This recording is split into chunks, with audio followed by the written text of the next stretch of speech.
সকাল সকাল ব্রেকফাস্ট করে ওটিডিসি পান্থনিবাস বরকুল থেকে আমরা বেরিয়ে পড়লাম আর এগিয়ে চললাম আমাদের আজকের ডেস্টিনেশনের দিকে।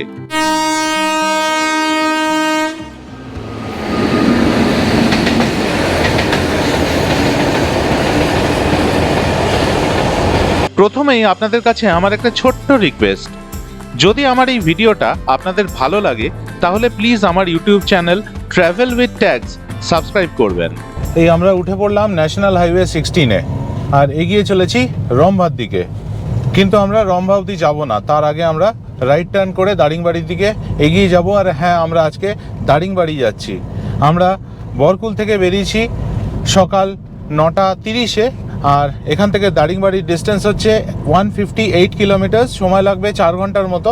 আমরা কয়েকটা জায়গা দেখে তারপর যাব দারিংবাড়িতে আমাদের হোটেলে। আর এই হচ্ছে ন্যাশনাল হাইওয়ে 16। আজকে এই ন্যাশনাল হাইওয়ে 16 দিয়ে আমরা কিছুটাই মাত্র যাব, আর 300 মিটার পর আমরা ন্যাশনাল হাইওয়ে 16 ছেড়ে ডান দিকে ঘুরে যাব। এইখান থেকে আমরা ডান দিকে নিয়ে নিচ্ছি, ন্যাশনাল হাইওয়েকে বিদায় জানিয়ে ঢুকে গেলাম আমরা দারিংবাড়ির দিকে। আর এই ছোট্ট রাস্তা দিয়ে ঢুকতেই জঙ্গলের মধ্যে প্রবেশ করে গেলাম। রাস্তার কোয়ালিটি কিন্তু খুব ভালো। আর সামনে কি দেখছি দেখুন, সুন্দর রাস্তা, ভীষণ সুন্দর রাস্তা, ঘন গাছের সারি দুপাশে, মাঝখান দিয়ে আমরা এগিয়ে চলেছি।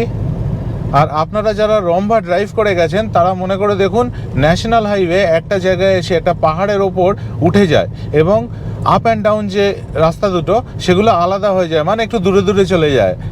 আসার রাস্তাটা, কলকাতা থেকে আসার রাস্তাটা অনেক উঁচুতে উঠে যায় একটা পাহাড়ের ওপর। আমি এই কথাটা আপনাদের কেন বললাম, কারণ আমরা এখন যে জায়গাটা দিয়ে যাচ্ছি, ওই যে পাহাড়টার কথা বললাম সেটা আমাদের বাঁ হাতে পড়ছে। আমরা এখন স্টেট হাইওয়ে 30 দিয়ে যাচ্ছি আর রাস্তার অবস্থা বেশ ভালোই, কিন্তু রাস্তাটা বেশ ক্রাউডেড, কারণ অনেক পপুলেটেড এরিয়ার পাশ দিয়ে আমরা যাচ্ছি।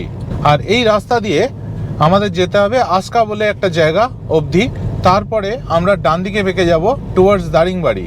আর রাস্তার সিনিক বিউটি কিন্তু বেশ ভালো। আমরা আশেপাশে চাষের জমি এবং তার পিছন দিকে ছোট ছোট পাহাড় দেখতে পাচ্ছি। এই পয়েন্ট থেকে আমরা ডান দিকে বেঁকে যাব টুয়ার্ডস দারিংবাড়ি। আর বাঁ দিক থেকে যে রাস্তাটা আসছে সেটা আসছে ব্রহ্মপুর থেকে। যারা গোপালপুর বা ব্রহ্মপুর থেকে আসবেন তারা এই বাঁ দিক দিয়ে এসে এই পয়েন্ট থেকে এই সোজা চলে যেতে হবে। এখান থেকে আসকা হচ্ছে 12 কিলোমিটার, আর তারপরে আসকা পার হয়ে আমরা চলে যাব দারিংবাড়ির দিকে। এই জায়গাটা কি জানি না, একটা মার্কেট পড়লো, সাংঘাতিক ভিড়ভাট্টা এরিয়া, দুপাশে বাজার বসেছে, রাস্তাটাও খুব সরু। তো এবার এখান থেকে বেরিয়ে এলাম। এতক্ষণ একটা জায়গায় এমনভাবে আটকে গেছিলাম, দুপাশ থেকে বাস এসে, ওই জায়গাটা কোনো ভিডিও করতে পারিনি, কিন্তু ওই জায়গাটায় রাস্তাটা আরও সরু ছিল। এখানে তো তবু বেশ চওড়া রাস্তা। যাই হোক, এখন বেরিয়ে এসেছি, আশা করি সামনে ভালো রাস্তা পাবো, রাস্তাটা চওড়া হয়ে যাবে, ফাঁকাও হয়ে যাবে। এখন ওই ভিড় এরিয়াটার থেকে বেরিয়ে এলাম, এখানে রাস্তা আবার ভালো হয়ে গেছে, আবার চওড়া রাস্তা, ফাঁকা রাস্তা, গাড়ি চালিয়ে মজা পাচ্ছি। আমরা এখন আসকা ক্রস করে যাচ্ছি, এখান থেকে ডান দিকে বেঁকে যাব টুয়ার্ডস দারিংবাড়ি। আপনাদের যদি এই ভিডিওটা ভালো লাগে তাহলে প্লিজ একটা লাইক করে দেবেন। আর আপনাদের চেনা জানা কেউ যদি দারিংবাড়ি ট্রিপ প্ল্যান করেন তাদের সাথে প্লিজ এই ভিডিওটা শেয়ার করে দেবেন, তাহলে তাদেরও একটা ভালো আইডিয়া হয়ে যাবে। আপনাদের যদি কোনো কোয়েশ্চেন্স থাকে দারিংবাড়ি ট্রিপ নিয়ে তাহলে প্লিজ আমাকে কমেন্ট করে জানাবেন। আর এই ভিডিওটা আপনাদের কেমন লাগলো তাও আমাকে জানাতে ভুলবেন না। দারিংবাড়ি যাওয়ার রাস্তা কিন্তু বেশ ভালো, খুব ভালো কন্ডিশনে। শুধু আসকার পরে একটুখানি আমরা খুব খারাপ পেয়েছিলাম, যদিও সেখানে রাস্তার কাজ এখন চলছে। তার মানে আর কিছুদিনের মধ্যে ওই কাজ কমপ্লিট হয়ে গেলে পুরো রাস্তাটাই অসাধারণ হয়ে যাবে। আর এখন কিন্তু আমরা আবার ন্যাশনাল হাইওয়েতে উঠে পড়েছি, ন্যাশনাল হাইওয়ে 59। আর এখানে স্পিড লিমিট হচ্ছে 60 কিলোমিটার পার আওয়ার।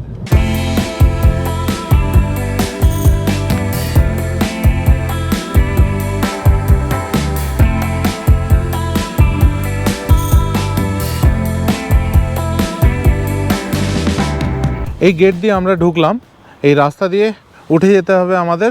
আর ওপরে আছে খুন্তেশ্বরী মন্দির। এখানে গাড়ি পার্কিংয়ের জন্য 50 টাকা পার ভেহিকেল, আর টিকিট বললো আমাদের 5 টাকা সবার মিলিয়ে। আর এখানে রাস্তাটা কিন্তু বেশ খাড়াই, হেয়ারপিন বেন্ড আছে বেশ কয়েকটা, সেগুলো দিয়ে ঘুরে ঘুরে উঠতে হবে। আর বাঁদিকে দেখা যাচ্ছে সুরাদা ড্যাম, সেটা আপনাদের ওপরে গিয়ে দেখাচ্ছি। এটা ঠিক সুরাদা ড্যামের পাশেই। আর এই হলো রাস্তা, দেখুন পুরো ঘুরে ঘুরে আমরা পাহাড়ের ওপর উঠছি। 4-5টা হেয়ারপিন বেন্ড আছে আর ওপরে খুব সুন্দর পার্কিং রয়েছে। এসে গেছি আমরা ওপরে, এই হচ্ছে ওপরের পার্কিং।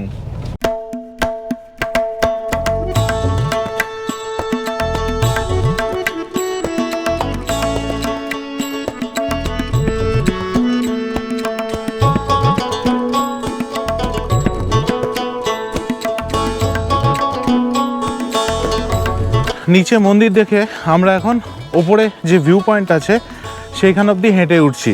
এখানে ওপরে আরেকটা মন্দির রয়েছে।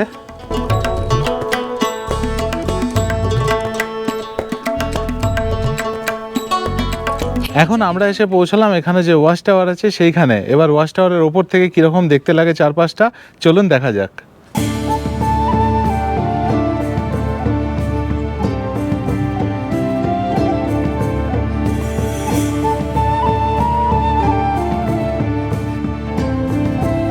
এই ওয়াচ টাওয়ারের একদম টপ ফ্লোরে আমরা চলে এসেছি আর এখান থেকে ভিউটা জাস্ট মেসমারাইজিং। পিছনে নদী দেখা যাচ্ছে আর এই পাশে সুরাদা ড্যাম অসাধারণভাবে দেখা যাচ্ছে। কীরকম লাগছে? আমি ভাবছিলাম উঠবো না, কিন্তু না উঠলে মিস করতাম। খুব ভালো লাগছে। আর এ পাশ থেকে দেখুন মন্দিরটা কি সুন্দর দেখা যাচ্ছে। ওপরে যে নতুন মন্দিরটা সেটা কি সুন্দর দেখা যাচ্ছে ওপর থেকে।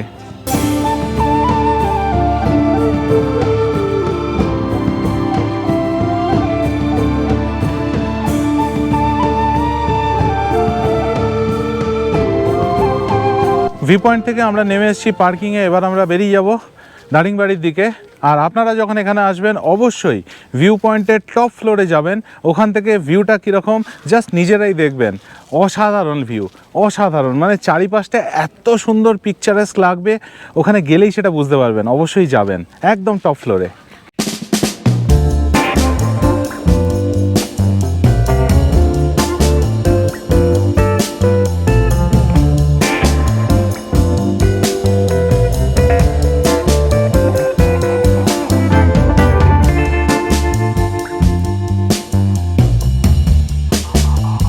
সুরাদা থেকে বেশ কিছুটা আসতেই এরকম জঙ্গল শুরু হয়ে গেল। রাস্তাটাও শুরু হয়ে গেছে, কিন্তু রাস্তা কিন্তু এবার এলিভেশন শুরু হলো, মানে আমরা আস্তে আস্তে পাহাড়ের ওপর উঠতে শুরু করেছি।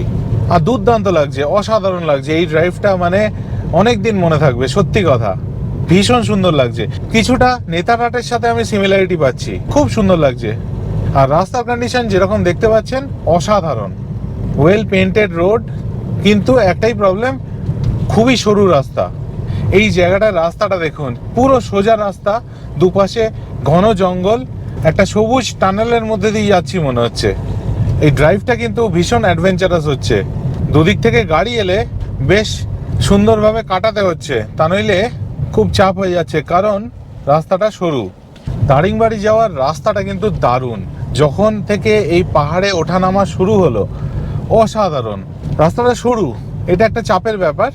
ওপাশ থেকে গাড়ি এলে বেশ ট্রিকি সিচুয়েশন অ্যারাইজ করছে, কিন্তু চালিয়ে মজা আছে।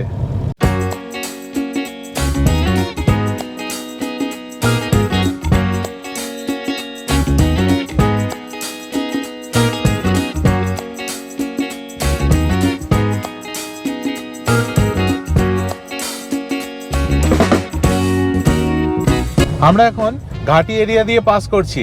কিছুক্ষণ আগে আপনাদের বলেছিলাম যে এই জায়গাটা দেখে আমার নেতারহাটের কথা মনে পড়ে যাচ্ছে।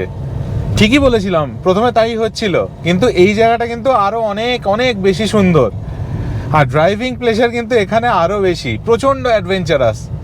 এতক্ষণে অনেকগুলো হেয়ারপিন বেন্ডস আমরা ক্রস করলাম, দুর্দান্ত লাগছে গাড়ি চালিয়ে এখানে। আর পুরো রাস্তাটাই কিন্তু এরকম জঙ্গলে ঘেরা, দুপাশে বড় বড় গাছ, আর মধ্যিখান দিয়ে এরকম সুন্দর রাস্তা চলে যাচ্ছে। রাস্তার কন্ডিশন ভীষণ ভালো। আপনারা যারা প্রথমবার পাহাড়ে উঠবেন এবং হিমালয় যাওয়ার কথা ভাবছেন, তারা কিন্তু দারিংবাড়ি চলে আসতে পারেন।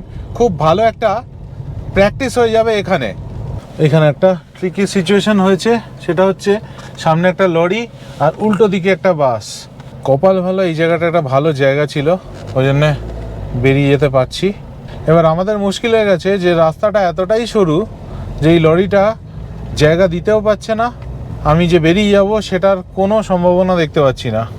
এখন ঘড়িতে সময় হচ্ছে দুপুর 2টো, আর আমরা জঙ্গল আর পাহাড়ের যে এরিয়াটা সেটা ছেড়ে বেরিয়ে এসেছি।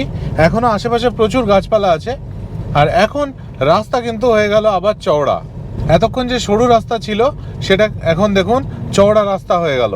আর এই রাস্তা দিয়ে আমাদের যেতে হবে আরও 8 কিলোমিটারের মতো দারিংবাড়ি পৌঁছানোর জন্য।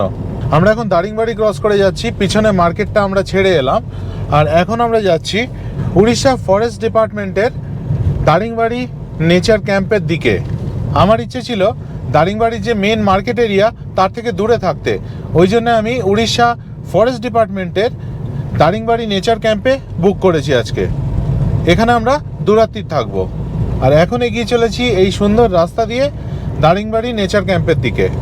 মেন রোড ছেড়ে এবার আমরা পাহাড়ের ওপর উঠে এলাম। এই দিক দিয়ে আমাদের কিছুটা উঠতে হবে দারিংবাড়ি নেচার ক্যাম্পে যাওয়ার জন্য। এই রাস্তাটা কিন্তু দুর্দান্ত, পুরো অফরোড করে আমাদের যেতে হচ্ছে নেচার ক্যাম্প অবধি। আর এই রাস্তাটা শুরু হলো দারিংবাড়িতে যে বাটারফ্লাই পার্ক আছে তার ঠিক পাশ থেকে। দারুণ থ্রিলিং লাগছে, দারুণ। শুধু পৌঁছে যাওয়ার আগে যেন উল্টো দিক থেকে এই রাস্তায় গাড়ি না চলে আসে, তাহলে চাপে পড়ে যাব। এখানে সাইড দেওয়ার কোনো জায়গা আমি দেখতে পাচ্ছি না, তবে দারুণ জায়গা, দারুণ। এই অভিজ্ঞতাটা দুর্দান্ত লাগছে। পৌঁছে গেছি আমরা দারিংবাড়ি নেচার ক্যাম্পের গেটের সামনে। ঢুকে পড়েছি আমরা দারিংবাড়ি নেচার ক্যাম্পে। দুর্দান্ত জায়গা, দুর্দান্ত। নিচে পুরো দারিংবাড়ি শহর দেখা যাচ্ছে, পাহাড়গুলো দেখা যাচ্ছে, আর আমি উঠে চলেছি নেচার ক্যাম্পের কটেজের দিকে। আমাদের কটেজগুলো সব ওপরে। এখন বাজে 2:20 আর আমরা এসে পৌঁছে গেলাম দারিংবাড়ি নেচার ক্যাম্পে আমাদের কটেজের সামনে। এটা হচ্ছে আমাদের কটেজ।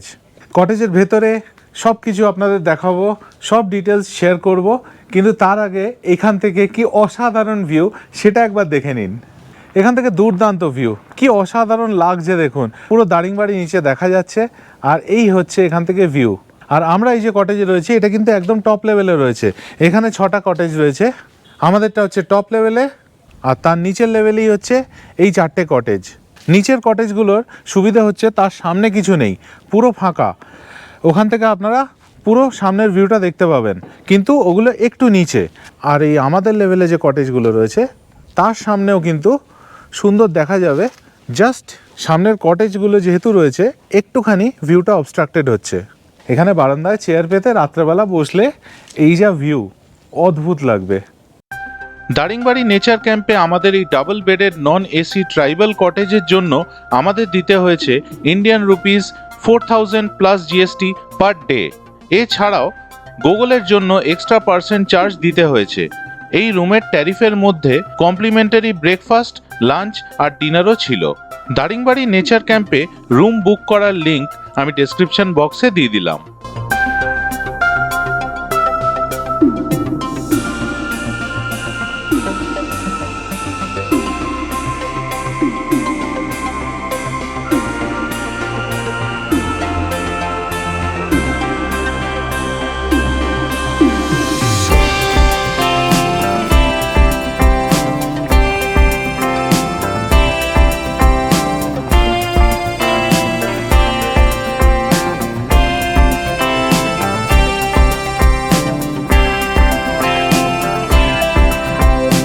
চলুন এবার কটেজের ভেতরটা আপনাদের ঘুরিয়ে দেখাই।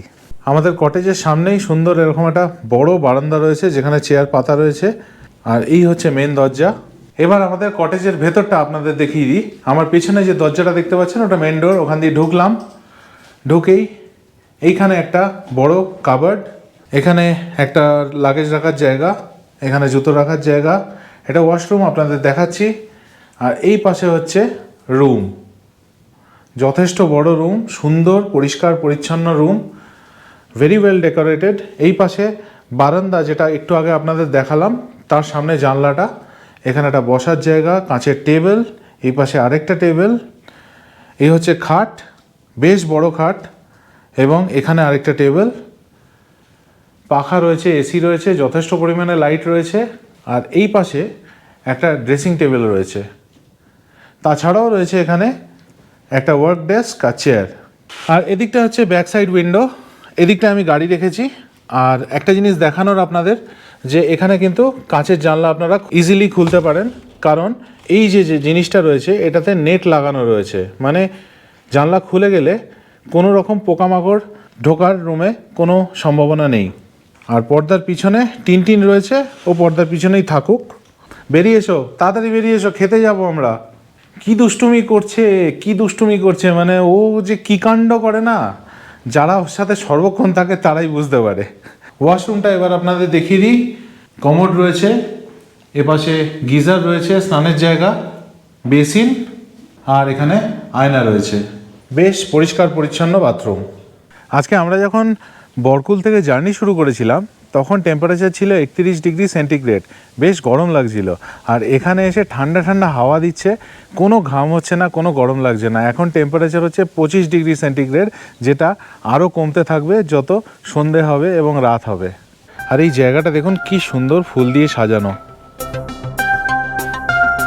এই দারিংবাড়ি নেচার ক্যাম্পের আমি আগের কয়েকটা ভিডিও দেখেছিলাম অনেক দিন আগেকার, তো তখন রুমগুলো একটু অন্যরকম ছিল আর কি, মানে ভেতরের রঙগুলো, ডেকোরেশনগুলো এতটা ভালো ছিল না।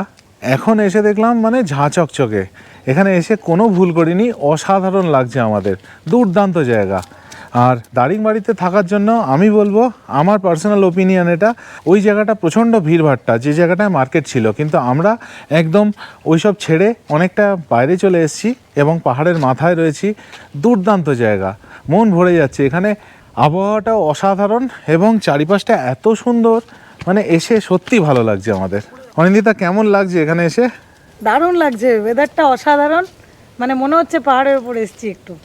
একটা হিল স্টেশনে এসেছি, এবার ফিলিং হচ্ছে, তাই তো? হ্যাঁ, একদম হিল স্টেশন বোঝা যাচ্ছে, এতক্ষণ বুঝতে পারছিলাম না, গাড়িতে নামার পরে বোঝা যাচ্ছে। আর যেরকম আপনাদের বললাম, এখানে কিন্তু এখন বেশ ভালো ঠান্ডা ঠান্ডা হাওয়া দিচ্ছে, আরাম লাগছে। বরকুলে যা অবস্থা ছিল, যেরকম গরম ছিল, এখানে এসে কিন্তু মনোরম পরিবেশ।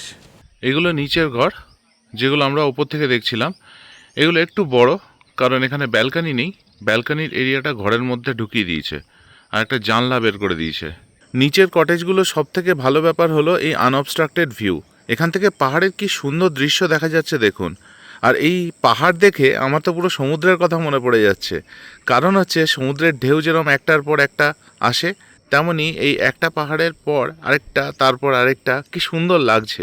এখন ঘড়িতে সময় হচ্ছে 2:40, আর আমরা চলে এলাম এখানে রেস্টুরেন্টে লাঞ্চটা করে নিতে।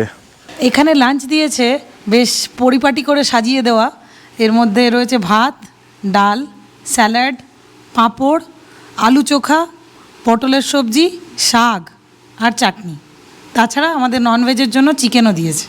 সাথে আছে উচ্ছে আর আলু ভাজা, আর এখানে লেবু, লঙ্কা, পেঁয়াজ। খাবারের স্বাদ অসাধারণ। এতক্ষণ ড্রাইভ করে এসে এরকম একটা ভালো লাঞ্চ পেয়ে সত্যি ভালো লাগছে। Really very good food.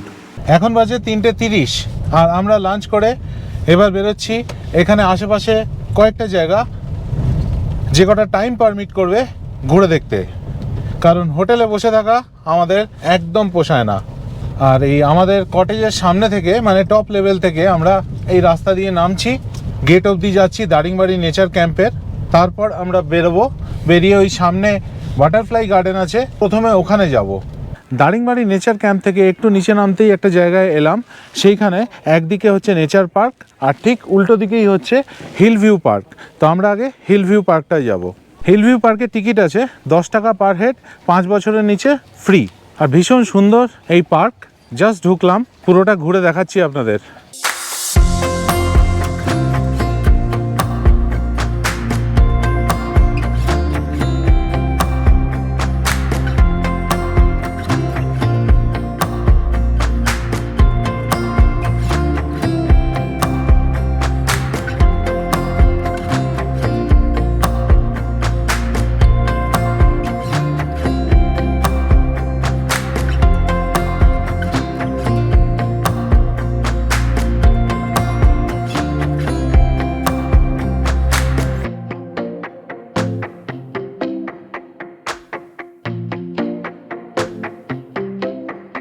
বেশ সুন্দর এই হিল ভিউ পার্ক, এখানে আসতে পারেন। একটা ছোট্ট পার্ক, এখানে বাচ্চাদের জন্য দোলনা রয়েছে, স্লাইড রয়েছে, আর তাছাড়া এখান থেকে পাহাড়ের বেশ ভালো ভিউ পাওয়া যায়। কিন্তু এখন যেহেতু চারিপাশটা মেঘে ঢাকা, আমরা খুব একটা ভালো ভিউ পেলাম না।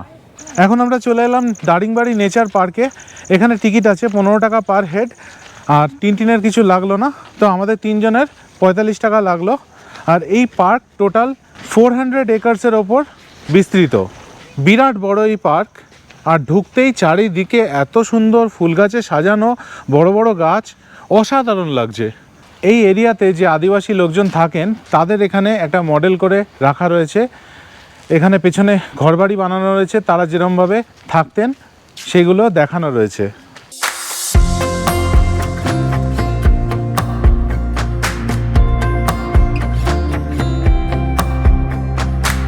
এইখানে বেশ কিছু মেডিসিনাল প্লান্টস রাখা রয়েছে এবং যারা এই ফিল্ডে ইন্টারেস্টেড তারা এখানে এলে অনেক ভালো লাগবে তাদের, কারণ প্লান্টসগুলোর সাথে সাথে তাদের নামগুলো এখানে লেখা রয়েছে। এই নেচার পার্কে একটা বাটারফ্লাই পার্কও আছে, সেখানে আমরা এখন চলে এসেছি। আমি শুনেছিলাম এখানে প্রচুর বাটারফ্লাই দেখা যায়, তো এখনও পর্যন্ত দেখতে পাইনি। দেখি যদি পাই নিশ্চয়ই আপনাদেরও দেখাবো। তবে আপনারা যখন আসবেন এই জায়গাটা ঘুরে যাবেন, চারিপাশে প্রচুর ফুল, প্রচুর মানে রং বেরঙের ফুল এখানে রয়েছে। এখানে বাটারফ্লাই না দেখতে পেলেও এই এত ফুল দেখছি না, সত্যি মন ভরে যাচ্ছে। আমাদের সাথে আসা বাটারফ্লাইটা ছাড়া আর কোনো বাটারফ্লাই আমাদের চোখে পড়ল না।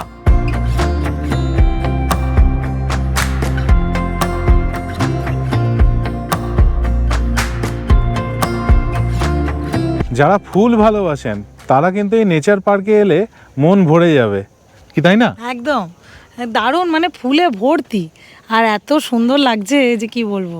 চারিদিকে বিভিন্ন ধরনের ফুল, মানে আমরা তো পাগল হয়ে যাচ্ছি ফুল দেখতে দেখতে। এত ফুল চারিপাশে, কোনটা ছেড়ে কোনটার ছবি তুলবো। রঙে রঙে পুরো ভরে গেছে জায়গাটা, পুরো রঙিন।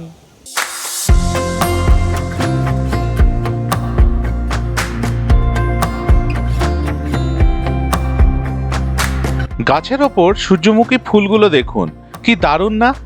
এখানে আমাদেরকে বলল এটা একটা লোকাল স্পিসিসের সূর্যমুখী ফুল। দেখুন ফুলের মাঝখানটা খুব একটা ডার্ক নয়। এই নেচার পার্ক দেখা আমাদের হয়ে গেল। এবার আমরা দারিংবাড়ি নেচার ক্যাম্পে, যেখানে আমরা আছি আজকে এবং কালকে, সেখানে ফিরবো। তবে এই যে নেচার ক্যাম্পে আমাদের ভিজিট, এটা খুব ভালো হলো। এত সুন্দর চারিপাশে গাছ, এত ফুল, দারুণ লাগলো। দারিংবাড়ি নেচার ক্যাম্পের আশপাশটা ভীষণ শান্ত, আর এই জন্য আমাদের অসাধারণ লাগছে। এখানে কোনো আওয়াজ নেই। আর আমাদের যে ডিসিশনটা ছিল যে আমরা দারিংবাড়ির একদম সেন্টারে থাকবো না, মার্কেট এরিয়ার আশেপাশে থাকবো না, সেই ডিসিশনটা আমাদের একেবারে ঠিক হয়েছে। এখন আমরা সেটা খুব ভালোভাবে বুঝতে পারছি। রাত্রিবেলা এই দারিংবাড়ি নেচার ক্যাম্প কীরকম সুন্দর লাগছে দেখুন।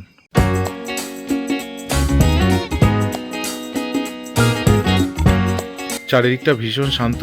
আর এই হচ্ছে আমাদের কটেজ। আমি আর রনিন্দিতা এখন বারান্দায় বসে রয়েছি। ইভিনিং স্ন্যাক্সে আমরা অর্ডার দিলাম অনিয়ন পকোড়া 2 প্লেট, আর তার সাথে দিয়েছে সস। রাত হতেই আমরা চলে এলাম এখানে রেস্টুরেন্টে ডিনার করতে। ডিনারে দিয়েছে ডিমের কারি, ভাত, ডাল আর সবজি। আর আমার জন্য সেম, আমি জাস্ট ভাতের বদলে রুটি নিয়েছি। আজকের গল্প এই পর্যন্তই। এরপর দিন সকালে উঠে আমরা দারিংবাড়ির আশেপাশে বেশ কিছু জায়গা ঘুরে দেখি, আর সেই সব থাকবে আমার পরের ভিডিওয়। তাই দেখতে থাকুন আমার চ্যানেল। আর ভিডিওটা ভালো লাগলে আমার YouTube channel travel with tag subscribe করার অনুরোধ রইল। ভালো থাকবেন।